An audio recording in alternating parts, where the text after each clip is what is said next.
Attention Colorado, the high country is closed. Mountains are throwing snow and slides the size that have not been seen in years. Historic avalanches, extreme danger. This is where Highway 91 used to take you south from Copper to Leadville until this. Medical and all assisting personnel that can help.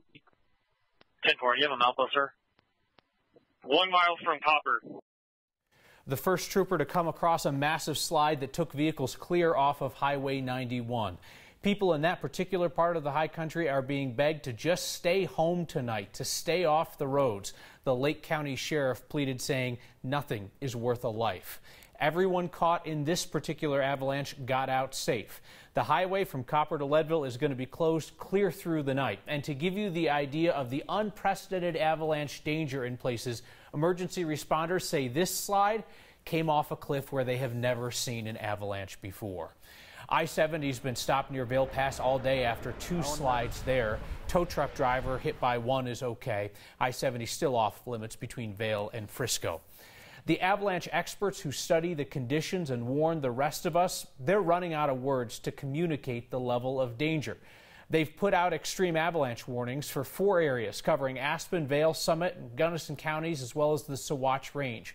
First time that's happened in a dozen years. Avalanche mitigation crews have reported back incredible news that they could not find a spot where snow tends to form slabs that hadn't already come down. People are being warned clear down to the valley floor. Warned that just because avalanches in past years have run and stopped uphill doesn't mean they won't make it all the way down this time. Want to give you a live look at I-70 near Frisco. The interstate is closed there. Drivers sitting in this impromptu parking lot have been there for at least 4 hours. At this point, many of those semi-drivers are preparing to sleep in their trucks over the night if they're not able to get into Frisco. Avalanche warnings are going to stay in place through at least tomorrow morning. And the avalanche experts are saying that the slides will continue to come down for days. CDOT saying this means more highway closures, more interstate closures, more mitigation work over the next few days. And what that means is that any driver going up there needs to be prepared to get stuck for a while. I think we have saved lives. I think that CDOT really did an incredible job, and I really do mean that from the bottom of my heart, because they identified the slides that needed to come down. So the whole idea is to take control of these slides, shut the roads down, bring them down. Should they come across the travel lanes, at least there are not any cars there. And so that's incredibly important. The program worked as planned. So we've had a lot of snow this year, but it's not like it is unprecedented snow. Meteorologist Corey Reppenhagen explains why you need to look back to October to truly understand what's happening. The storm train has hit the high country with wave after wave of snow and very little break in between, but that's just one reason we're seeing historic avalanches. To get to the source of the avalanche problem, the Colorado Avalanche Information Center says we have to turn back the clocks to October. Record early season snow in the high country did not melt off like it usually does. During the cold weather, they get really weak. So that ends up being a really poor foundation for all the subsequent snow that we stacked up on top. And that snow came in big through December, but then add a few dry spells in January to the mix. Those clear days that skiers like to call bluebird are catalysts for a drastic freeze-thaw cycle. And then they're buried by snow in February and March. So those have been causing problems, but we're also seeing avalanches break down to the ground now. There's just so much snow that it's overwhelming everything. The CIAC says another factor may be less wind events this year. High winds can load the tops of the slopes and cause the weight of the snow to be unbalanced. That would normally trigger more frequent smaller avalanches between storms. Instead, the mountains have essentially been holding onto the snow for something big. And finally, add the type of winter storms. Instead of big, quick-hitting storms, we have seen a pattern develop several times that we call atmospheric rivers, where the jet stream delivers a steady flow of moisture to the mountains that can last 2 to 3 days. That prevents proper assessment of the snowpack, and by the time CDOT can start mitigating slide paths, it's too late. Meteorologist Corey Reppenhagen for Next. One of the most interesting things I've heard today is that the avalanches are tracked year by year, individual slides, in the same way that we remember the sizes and magnitudes of earthquakes or hurricanes or the acreage of fires, things like that. So they can tell you when a slide comes down how it compares to past years. One of the slides that we saw earlier this week along US 40, they had not seen a slide that large in that spot since 1957. Within the hour, we got our first look at Colorado Democrats' bill that would create paid family leave in our state. I scanned through it. Here are my initial takeaways, and we're going to get into this more in depth in future days. This bill would offer up to 12 weeks of paid leave a year. Lower income employees would get nearly all of their pay while on leave, but that would taper down for higher income employees. Benefits couldn't exceed $1,000 per week. Now, as to the cost of this, it would cost every employee in Colorado about $160 per year for every $50,000 of income. So if you make $100,000, that's about $320 a year, and so on and so forth. Your employer would pay in at that same rate to fund this program. The revenue would be classified as a fee and not a tax. That allows the sponsors to get around going to the ballot under the Taxpayer Bill of Rights. The benefits would be available to everyone eligible, regardless of immigration status.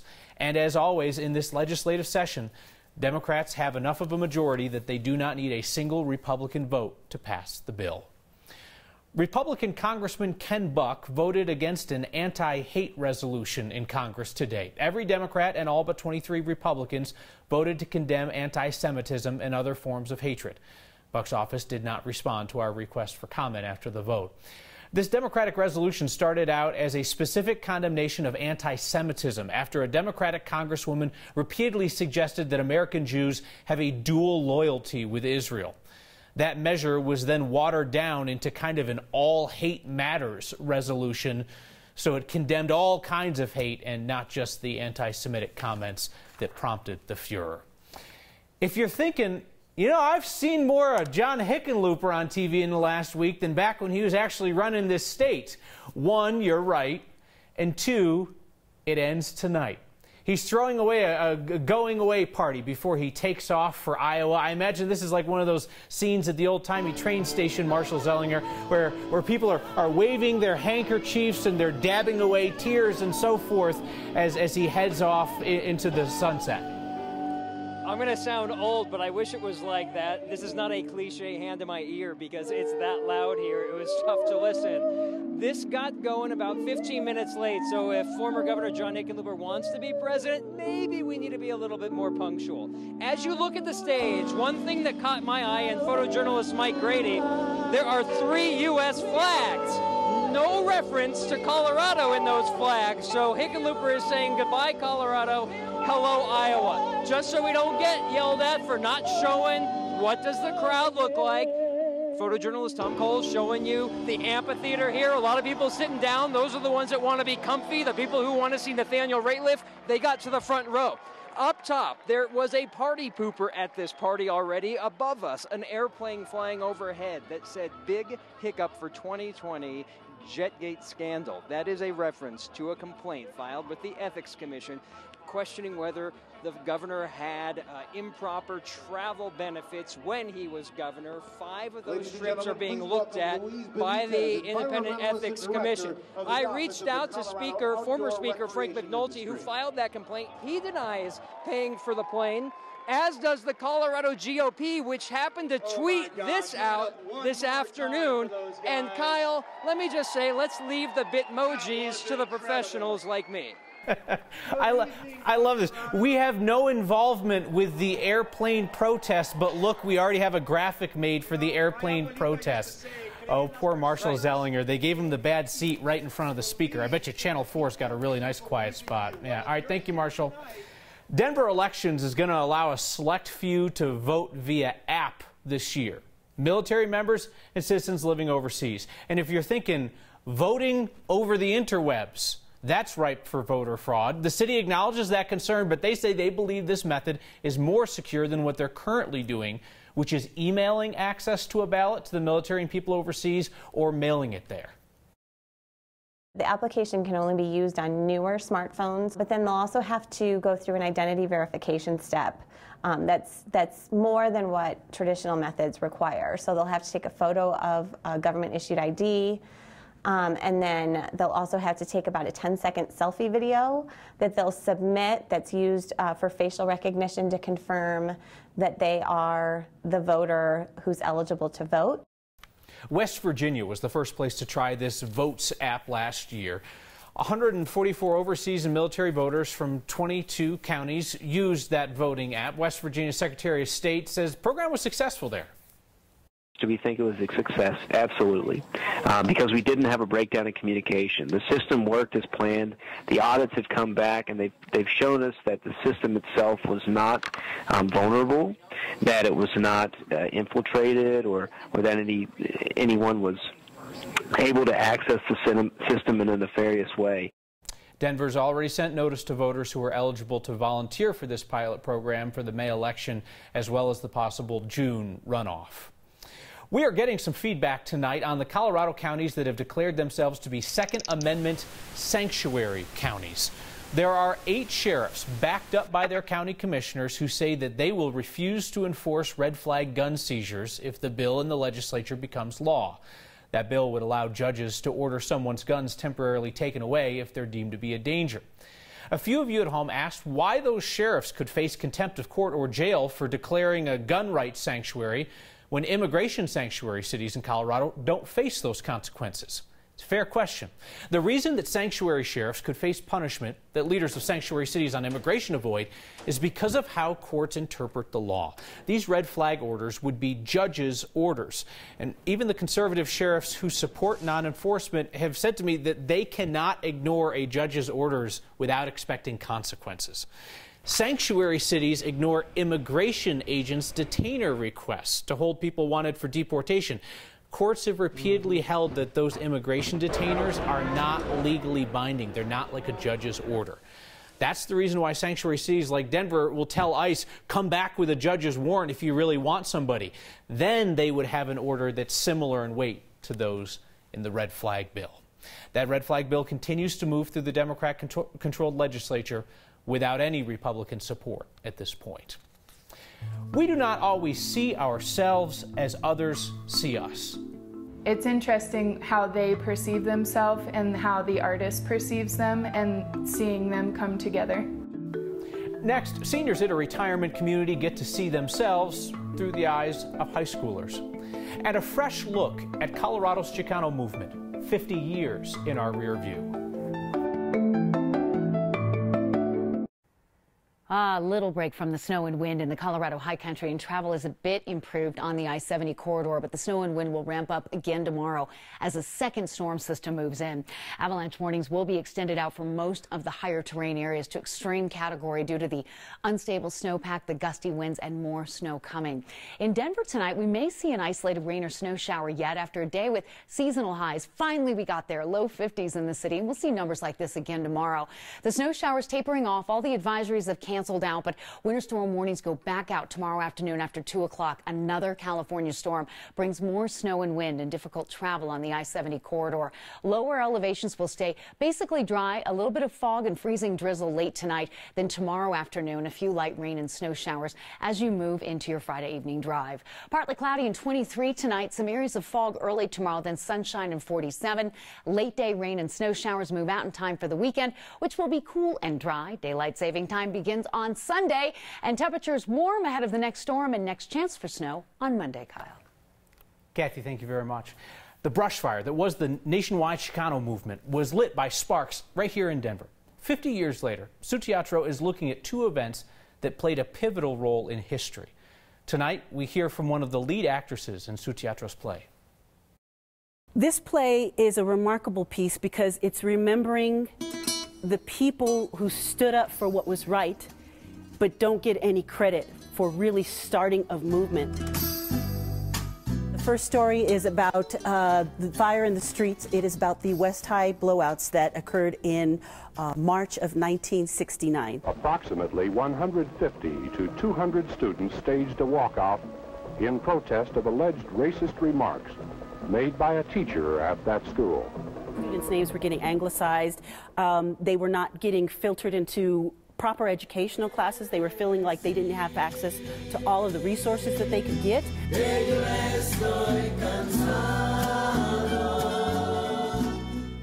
In addition to that, because of the Vietnam War, the students were not being encouraged to look into colleges. They were being encouraged to speak to the military people trying to recruit the students.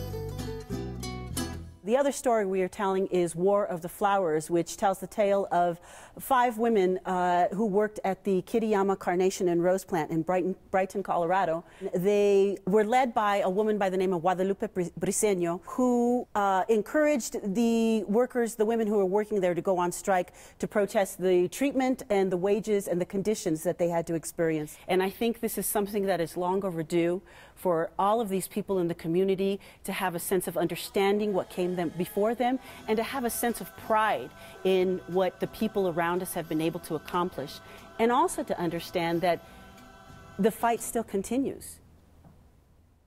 That story is told to our Sonia Gutierrez. Chicano Power 1969 starts March 14th at Su Teatro.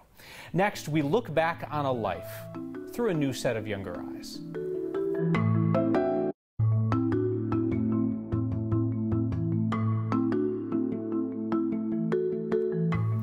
Art students at Golden High School have been in portrait mode for months. Last November, they met their subjects at Golden Pond Retirement Community, and this morning, they came back to deliver their work. I wanted to make it something that was special to him and something that he or his family would enjoy. My name's Madison Larson. I'm a senior at Golden High School. Around November, we got the opportunity to visit the Golden Pond Retirement Home to meet some of the people that live here. And we got to know some of them, and today we finally got to give them the portraits that we've been drawing of them. Wow. Yeah. You flattered me. Do you like it? Oh yes, Okay. Wonderful, wonderful. Thank you. He seemed like a very well-traveled soul, and like he had been everywhere and seen everything, but what mattered most to him still was his family. So that's why I wanted to include his wife in the picture. There's a good picture of her in my room. Well, you must have seen that or something. Yeah. Yeah, you showed it to me. Oh, did I? I look like an old man, but I am an old man. The most important thing in a portrait is the eyes. So I try to that's use your very eyes. good. But if you can experience that person, if you've met them, you've talked to them, you see their mannerisms, I think it makes a huge difference in the quality of the artwork that comes out. My name is Tim Miller. I'm one of the art teachers at Golden High School. I teach drawing, painting, and graphic design. This year, more than any other year, I mean, I just had so many talented artists. 1, 2, 3. I think it's so special for the kids to experience a whole different generation. His life is just an adventure all around, so it was really cool to meet someone like that that's done something with their life. You heard her say that Bob was pretty well traveled. The subject of Madison's portrait, 92-year-old Bob Schuster. He's father of 4, retired geologist and civil engineer, 5 college degrees to his name. He worked in 40 countries around the world and traveled to 60. Rich life indeed, huh? Next, state troopers ask Coloradans to drive faster. Seriously, that and your feedback when we return. Colorado State Patrol would like some drivers to step on it. Give us some gas on the on-ramp, baby, because you are killing the rest of us. Take note, this may be the only time a trooper is telling you to go faster. See, you need to get up to a highway speed on this ramp so that you can safely merge in order to get on the highway. Because if somebody has to slam on their brakes or avoid hitting you, well, you did it wrong. CSP loves to remind people it's called an on-ramp for a reason. You got to get on the highway, so pick up the pace. Suzanne in Frisco writes tonight, thanks for the great coverage of our avalanche reality. I'm a native. We're all just walking around amazed and stunned by the power. Great coverage. And Sean's complimentary, too, of our explainer between ICE detention holds and red flag. Sean says, actually learning from TV news? Inconceivable. No, we'll do it again next time, too.